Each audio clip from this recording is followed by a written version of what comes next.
Kautsky, Lenin, and the Transition to Socialism, a reply to Eric Blanc.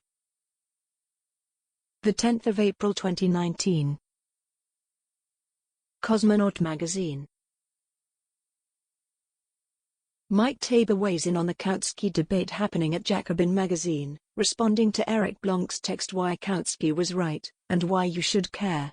Tabor sets the record straight on Kautsky's strengths and weaknesses and Blanc's uncharitable reading of Leninism. Eric Blanc is a talented Marxist historian and activist, with a reputation for questioning accepted wisdom. While one may not always agree with all of his conclusions, Eric's works generally have a refreshing quality that can only be welcomed. That freshness, however, is not in evidence in his latest article, Why Kautsky Was Right, and Why You Should Care, published in Jacobin. The main point of the article is to defend Karl Kautsky's perspective of a democratic road to socialism as against a supposed Leninist insurrectionary strategy. In addition to presenting a false framework for the debate, the article strays from Kautsky's actual record and legacy. It also presents a caricature of Leninists. Good Kautsky or bad Kautsky, which is it? There are many positive aspects of Kautsky's early record: his defense and popularization of Marxism, his opposition to Edward Bernstein's revisionism, his internationalism, his opposition to imperialism and colonialism, his enthusiasm for the Russian Revolution of 1905. But Eric mentions none of these points. Instead, he focuses exclusively on the question of the democratic road to socialism. Blanc draws a distinction between Kautsky's perspective before and after 1910. Kautsky is presented as caving in that year to the opportunist wing in the German Social Democratic Party, reversing many of his key strategic ideas and moving toward reformism. It's certainly true that Kautsky backtracked on a number of issues in the years around 1910, and especially after 1914. But the strict division into what one might call a good Kautsky, before 1910, and a bad Kautsky, after 1910, does not stand up to reality and is an obstacle to assessing his legacy. Such a dichotomy ignores how aspects of the early version may be found in the later one.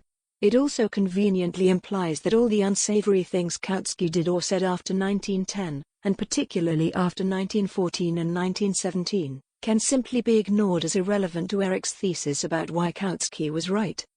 The reality is much more complex. First of all, Blanc's formulation Kautsky's case for a democratic road to socialism is misleading.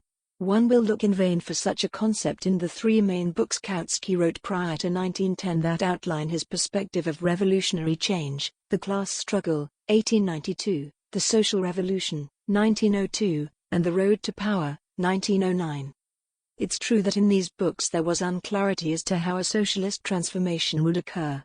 But they all nevertheless argue sharply against the perspective of evolutionary change through the capitalist political setup. The role of democracy, as Kautsky put in The Social Revolution, is as a means of ripening the proletariat for the social revolution. The quotations that Eric cites from these books show the exact opposite of what he's trying to prove. The first place I'm aware of in which Kautsky outlined the idea of a democratic road to socialism was in his 1918 work, The Dictatorship of the Proletariat, as a counterposition to the October Revolution and the Bolsheviks in Russia. So the very aspect of Kautsky that Eric Blanc admires most, his democratic road to socialism, comes from the bad Kautsky of post-1910. Secondly, even though the early Kautsky ably defended important aspects of Marxism, he had a long-standing tendency of adapting to reformist and opportunist currents. The best example of this was in 1900, around the question of Millerandism. Alexandre Millerand was a French socialist who entered the ministerial cabinet of the bourgeois government of France in 1899. This act led to debate throughout the world socialist movement, given that socialists had always opposed such ministerial participation. At the Second International's Congress of 1900, it was Kautsky, the good Kautsky, who introduced a resolution condemning socialist participation in bourgeois ministries under normal circumstances but leaving the door open to it under exceptional ones. If in some special instance the political situation necessitates this dangerous expedient, the Kautsky resolution stated, that is a question of tactics and not of principle. This fence-straddling position was met by a counter-resolution put forward by Enrico Ferri and Jules Guest, opposing such participation under all circumstances. Even though the Kautsky resolution was eventually adopted, its ambiguities and the dissatisfaction thereby engendered led to its repeal at the next Second International Congress. The resolution adopted at the 1904 Congress, defended most forcefully by August Bebel, condemned all socialist acceptance of ministerial posts in capitalist governments. Quote, Leninists, unquote, versus Leninists. In many of Eric Blanc's articles, a constant target is the standard historical narrative.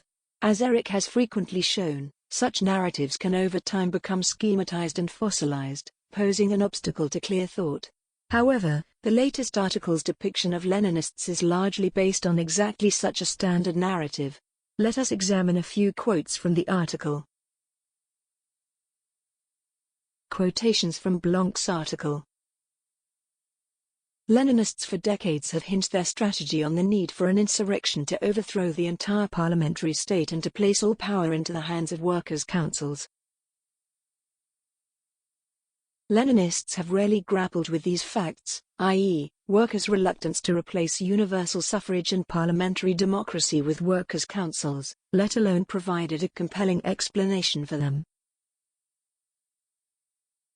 Leninists have generally been reluctant to proactively fight for major democratic reforms because they seek to completely illegitimate the current state. End of quotations from Blanc's article. The standard narrative of a Lenin with a fanatical obsession with revolution and insurrection is one I'm quite familiar with, from my Cold War school textbooks in the 1960s. But it's entirely false. First of all, Lenin and the early communist movement never put forward an insurrectionary strategy. Their strategy was aimed at mobilizing the proletariat and its allies around the fight for their class interests, and to direct it toward the conquest of political power and the overthrow of the rule of the bourgeoisie. In this, they utilized all methods. They also recognized the reality that socialism could not be reformed into existence. A revolution was required to overturn capitalism's political apparatus. This revolution would lead to the dictatorship of the proletariat, based around a Soviet-type system of workers' democracy. There is no distinct Leninist strategy of insurrection, any more than there's a Leninist strategy of strikes, of demonstrations, of picket lines, of protest meetings, of study circles, or of fund appeals. There indeed was such an insurrectionary strategy, but it comes from Blanquism, not Leninism. Louis-Auguste Blanqui was a dedicated and admirable French revolutionary from the 19th century, whose followers did come up with such a perspective. But Lenin argued strongly against that view. The idea that the proletariat could not achieve revolutionary change through the existing state structure, but only through its overthrow, comes squarely from Marx and Engels. It was a conclusion they drew from the Paris Commune of 1871. Even more astounding is Blanc's contention, quoted above, that Leninists have been reluctant to fight for democratic rights. Such a blanket and unsubstantiated assertion run counter to all evidence. True, one can unquestionably find some self-styled Leninist groups and parties that undervalue this fight. But one cannot find such undervaluing in Lenin, Trotsky, the early Comintern, or many others who look to that tradition. The entire history of the Bolsheviks' struggle in Russia shows the opposite of what Eric claims. In the years leading up to 1917, their agitation was centered around the so-called three whales of Bolshevism. These were the 8-hour day, confiscation of the landed estates, and a democratic republic. During 1917 itself, much of their agitation was also based around democratic demands. Following the revolution's victory, the early communist movement followed in this tradition, as demonstrated clearly in the series of books on the Comintern edited by John Riddell. Likewise, in modern times, those who look to Lenin's legacy and tradition have been active in the civil rights movement, the fight for women's rights, freedom for political prisoners, immigrants' rights, and for many other democratic issues. In fact, the majority of struggles in the imperialist world today are around democratic demands. The workers' government, fact and fiction. Eric's comment about the early Comintern is also wrong. Quotation from Eric Blanc. The most perceptive elements of the early Communist International began briefly moving back towards Kautsky's approach in 1922-23 by advocating the parliamentary election of workers' governments as a first step towards rupture. End of quotation from Eric Blanc. That statement is factually inaccurate. The Fourth Congress of the Communist International in 1922 indeed held a discussion on the workers' government question and adopted a resolution on it. But nowhere did the Congress suggest that a workers' government could be established by a parliamentary election, as Eric claims. Quite the contrary. In this resolution analyzing variants of workers' government, it begins with two variants that it calls illusory workers' governments. 1. A liberal workers' government, such as existed in Australia and may exist in Britain in the foreseeable future. 2. A social democratic workers' government, Germany. The first two types are not revolutionary workers' governments at all, but in reality hidden coalition governments between the bourgeoisie and anti-revolutionary workers' leaders. As can be seen, such governments were certainly not advocated. A genuine workers' government, the resolution stated, is possible only if it is born from the struggles of the masses themselves. The significance of a purely parliamentary combination lies in that it can provide the occasion for a revival of the revolutionary workers' movement. Moreover, the workers' government concept largely came out of the experience of the German communist movement. Following the right-wing Kapp putsch of 1920 that aimed to overturn the German bourgeois democratic government, workers engaged in probably the most complete general strike in history and began to form armed workers' detachments. Out of this upsurge, a call was made for a government of all the workers' parties. After some debate, the Communist Party gave its support to that initiative. So the workers' government, and later the workers' and peasants' government, was directly linked by the Comintern to revolutionary struggle, not merely to the triumph of workers' parties in bourgeois elections. Yes, there have been examples where working-class electoral victories, and the reactions to them by the ruling class, have led to the onset of revolutionary struggles. Revolutionaries and Leninists have never discounted this possibility. The example of Finland that Eric cites, in which a working-class electoral victory led to the onset of a revolutionary struggle in which workers had an opportunity to take full power into their hands, is a demonstration of how this can occur. But it takes a stretch of the imagination to squeeze the Finnish Revolution and Civil War into the framework of a democratic road to socialism.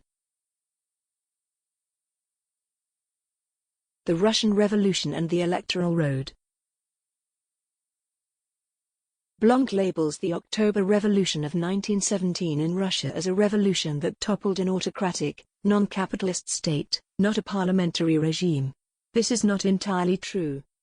That statement may be an accurate depiction of the February 1917 revolution that overthrew the Tsarist regime.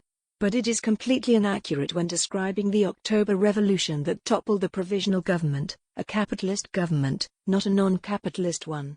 Furthermore, a democratically elected body did exist prior to October, but it wasn't a bourgeois parliament, it was the Soviets, elected by workers and soldiers, in which the Bolsheviks obtained the majority. During the course of 1917, Lenin and the Bolshevik leaders had repeatedly stressed that they would respect the democratic will of the majority of working people, registered in the Soviets. The October insurrection that overthrew the provisional government was a defense of this working-class democratic will against an attempt by the government and counter-revolutionary forces to suppress the Soviets. In this sense, the October Revolution might indeed be seen as an example of the democratic road to socialism, although the opposite of Kautsky's conception of it. While electoral victories can on occasion open the door to revolutionary struggle, there is no example in history where a transition to socialism was successfully achieved entirely through peaceful and electoral means. Obviously, such a peaceful transition would be preferable to revolutionary upheaval. But has there ever been a ruling class in history that has calmly and peacefully surrendered its power? Will the bourgeoisie come to shake the proletariat's hand and say, in chivalrous fashion, "You won fair and square. Here are the keys to our government and to our industries. Good luck"? No, I don't think so. Asserting that the electoral and evolutionary path to socialism is not possible does not in the slightest mean discarding all possibilities and openings that elections and election campaigns can provide to the working class and its parties. But as the examples of Finland, Spain, Chile, and other places show, sowing illusions among working people in a purely electoral road to socialism is a recipe for disaster and defeat. In this reply, I have deliberately avoided tying these historical arguments into current debates about Bernie Sanders' work inside the Democratic Party, electoral approaches, and so on. The historical record of the socialist movement must never be distorted in order to serve a particular political agenda. To do so would be a disservice to the many thousands of young people attracted to socialism today.